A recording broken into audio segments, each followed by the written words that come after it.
Hello everyone, I am Hafsa Khan and in this video we will be studying about solubility.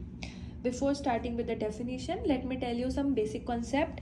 The solubility involves the contribution of the solute and solvent.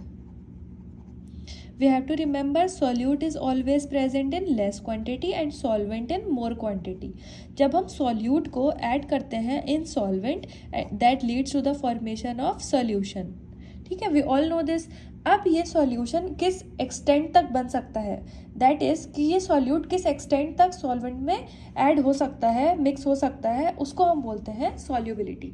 So solubility is defined as a quantitative term as concentration of solute. In concentration of solute is concentrated solution at a certain temperature, and in qualitative way it can be defined as the spontaneous solvent आ जाएगा quantitative defined as spontaneous interaction of the two or more substance to form a homogeneous molecular dispersion, जिसको हम solution बोला था मैंने आपको easy term में. ठीक है, so this is solubility.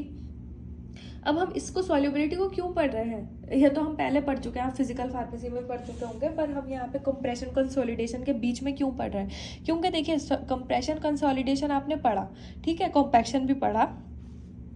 Ultimately हमने देखा कि ये सारी चीज़ें पढ़ के हमें टैबलेट स्ट्रेंथ पता चल रही है, ठीक है, और ये टैबलेट स्ट्रेंथ डायरेक्ट इफेक्ट करती है हमारे ड्रग के डिस्पर्जन पे, डिसोल्यूशन पर, which ultimately affected solubility. Okay, so importance of solubility involves the therapeutic effectiveness of a drug depends upon the bioavailability and ultimately upon the solubility of drug molecule. It is an important parameter to achieve desired concentration of drug in systemic circulation in the systemic circulation for pharmaceutical action to be shown. क्योंकि एक important parameter है, क्यों किस चीज़ के लिए, क्योंकि हमें ये चीज़ें पढ़ना होती है कि हमने टैबलेट तो ले ली, अब उस टैबलेट से कितना अमाउंट ऑफ ड्रग जितना अमाउंट ऑफ ड्रग हमने उस टैबलेट में ऐड करा है, ज़रूरी नहीं है कि हमारे ब्लड स्ट्रीम में भी उतना ही पहुंचेगा. This is the bioavailability, this is the concept of bioavailability. कितना ड्रग एक्चुअल अमाउंट में ब्लड स्ट्रीम में जा रहा है, ये हम स्टडी करते हैं by determining its solubility. Any drug to be absorbed must be soluble or present in the form of an aqueous solution at the site of absorption.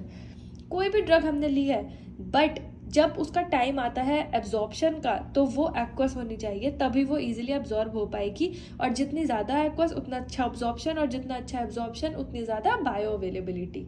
So that is why there is a need to study solubility of each and every drug and each and every dosage form we can say. So this is all about solubility.